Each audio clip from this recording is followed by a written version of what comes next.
let's get into a music review, okay? Now, I don't really do a whole lot of these too often, but in this scenario, I had to. Now, first of all, I gotta shout out to the good folks at liveatthesix.com. It's a blog that I've been partnering up with the last few months now. And basically, they have a lot of good content. So when it comes to lifestyle, travel, fashion, they got it all covered. And, you know, I'm partnering up with them, and we're kind of combining our content together and what have you. So make sure you go check some of my postings on their site, as well as the other things that they post on their site, such as the fashion and lifestyle and what have you. Make sure you go check them out at liveatthesix.com. They got a lot of good content, I promise you on that. So with that being said, let's get into this review, man. We're talking about Lil Wayne's The Carter 5. So, a quick background story on this album, because it's a long time in the making. Basically, it's his first album in over 5 years, and this guy had this project shelved for the longest time because Birdman, CEO of Cash Money Records, decided that Wayne wasn't ready to put this record out yet. I don't know why, not sure what happened in those boardroom meetings and what have you, but basically he said, "Wode, nah, man, you ain't putting this out." But basically, he was shelved on there, and he was basically in record label purgatory. And then came the lawsuit that was filed by Lil Wayne and his attorneys. And you're thinking to yourself, hold on, Lil Wayne is suing Birdman? Like, what happened to Like Father, Like Son? And not to sound clairvoyant or anything like that, but to be honest, anyone could have seen this coming, because Cash Money for the last 20 years has been such an unstable yet somehow relevant record label during that entire time span. And the changeover rate on that label is maddening, because you've had so many successful artists on that label leave. And it's one thing when some of your earlier acts like Turk and BG, they get incarcerated, but then you have somebody like Juvenile, who was like your first flagship artist, who pretty much catapulted you guys, who left the label, came back, but then left again. That's flag number one. And then, for me personally, the flag came up when Manny Fresh left in the mid-2000s. That's when I was like, okay, something's happening here. And then Lil Wayne himself almost left during that same time span. But then Birdman basically said, yo, if you stay on the label, I will get you your own label as well, on top of recording your own hits. Which is how Young Money came about. And then from there on, the rest is history. He did a whole dedication mixtape series during that time. Later 2000s, he put up the Carter 4. Pardon me, Carter 3. Put up the Carter 3 in 2008. That's easily his best album and his most successful album as well from a commercial standpoint.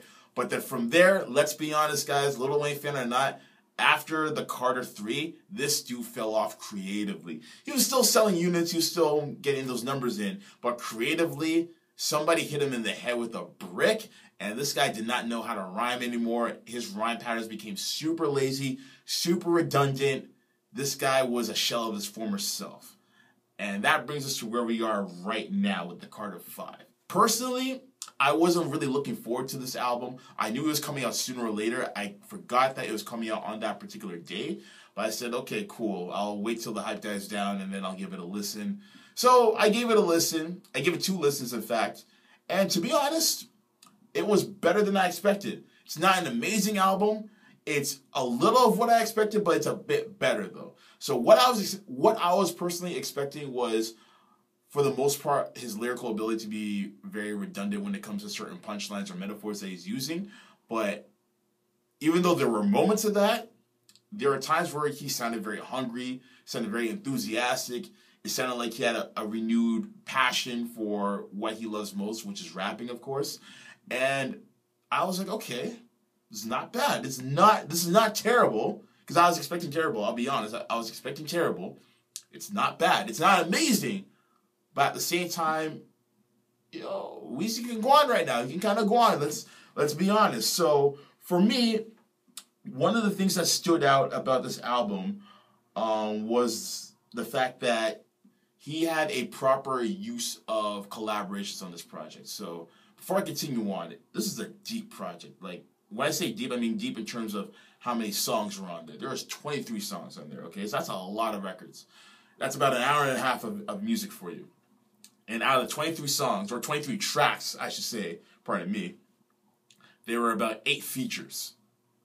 And for me, features, I don't mind features as long as they work. If they work, I'm good with it. Don't have features on your album just for the sake of having features. Otherwise, it's basically a mixtape or it's like a collaborative album at that point. I'm kind of picky when it comes to that. But basically, he made good use of his features. So he had one feature with Snoop Dogg called Dope Niggas, which I really liked because it had a funky vibe to it. And the beat kind of switched up a little bit to the tune of Erykah Badu's Bag Lady, like that same tempo. And they basically just took a sample of that and re-looped it. And they had Snoop Dogg rapping that part because it matches Snoop's sound essentially. So they made very good use of that. On top of that, he also had a feature featuring Ashanti and Mac Main, and it was called Start This Shit Off Right. And maybe it was the nostalgia in me, but the fact that you had Ashanti on that record and the production of it had a very early 2000s Murder Inc. feel to it, it spoke to me because I'll be completely honest, in my preteens or early teen years, I was a fan of Murder Inc., as was a lot of people before 50 Cent came into the room. But it gave me that middle school to high school feeling of, yeah, it's murder. Like, it gave me that feeling. So I really like the fact that he had Ashanti on the record. And we haven't heard Ashanti in quite some time. We've seen Ashanti. And boy, oh boy, does that woman look fine as hell. My goodness. And for me, I don't know about anyone else, you know, speaking to the theme of collaborations and proper use of them, the best collaboration record, and easily for me, the best record overall on this album, was Mona Lisa featuring Kendrick Lamar.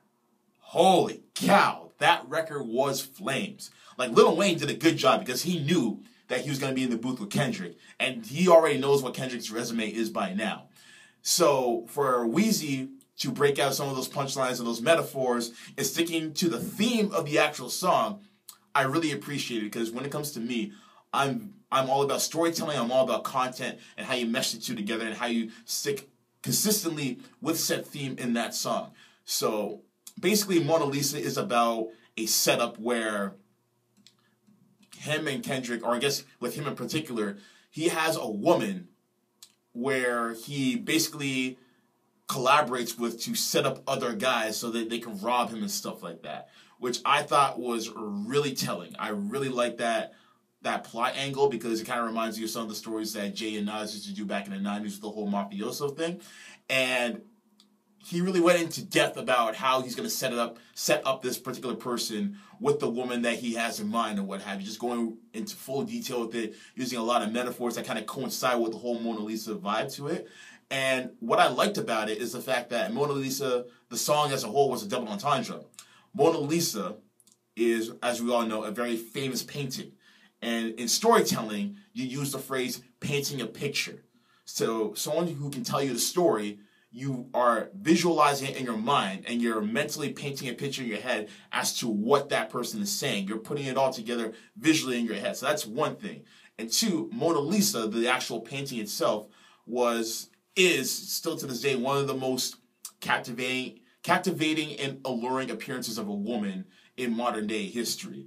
And of course, this story in particular has to deal with a woman who is captivating and provocative and whatever you want to call it. So she is like the Mona Lisa. She is the muse to Lil Wayne's plot, essentially. So I really like that aspect. Like me personally, I really love it when rappers go in depth with the song title and they use it as part of the entire song altogether, not just because it's catchy, but there's a hidden meaning and agenda behind it. So I really appreciate that Wayne went that route because I don't really get that from Wayne often. So I appreciate that he did that, and I appreciate that he did that well. And then Kendrick Lamar, on the flip side, he was the guy that was being played. So he kind of, it's funny because in the halfway through the verse, the second half, that's when you see that and you hear that with what he's saying.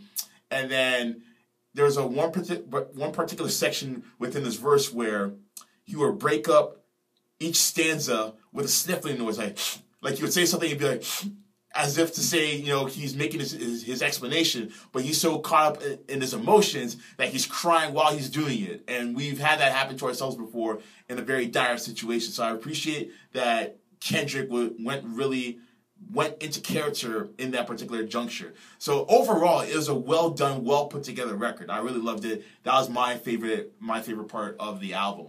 And then overall, the production, for the most part, it was solid production. I really liked it. Now, what didn't work for me on this album was the fact that it was so long.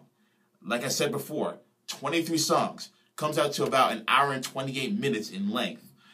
It was too long. It was to the point where it took me 2 days to listen to this record. I'm not even trying to say that to brag or boast or whatever, or be extra, but it took me 2 days to split this up and to listen to it into different parts, basically. So that, it kind of took me out of the vibe in that regard.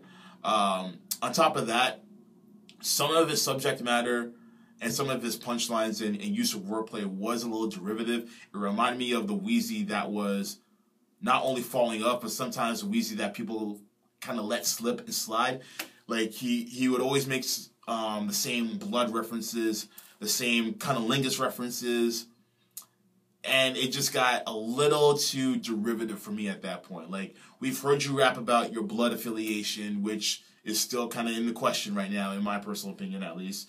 And we've also continued to hear you talk about how you love to go down on women. Listen, I get it. I'm sure it's a beautiful experience. I encourage all men to do so because, you know, it's a proper thing to do. But at the end of the day, we get it already. We get it. You'd like to go downtown. Stop reminding us. And stop painting a picture in our head about how you like to do it. I've heard that from you before. Please stop, okay? And I'm going to sound like a jerk for when I say this, but I wasn't a fan of his mom's interludes in between almost every other song of the album. I felt like it was a bit too much. And yeah, I get it. It was kind of like somewhat of like a biopic or like a documentary from his mother's perspective, and I respect that. But for me, it just didn't work.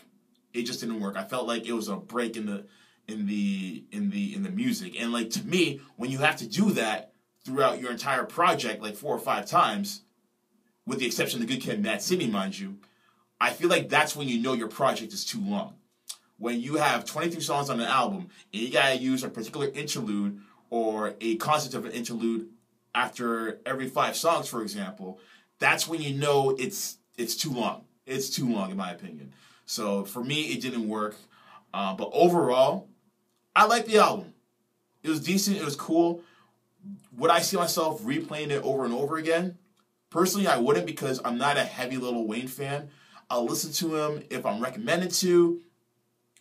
But for the most part, I kind of fell off of Lil Wayne after the Carter 3. From then on, I didn't really see what all the appeal and all the hype was about anymore. Because to me, the Carter 3 was his peak. And after that, he kind of fluttered and he got a bit redundant for me. So there are some songs that I would listen to on a multiple basis.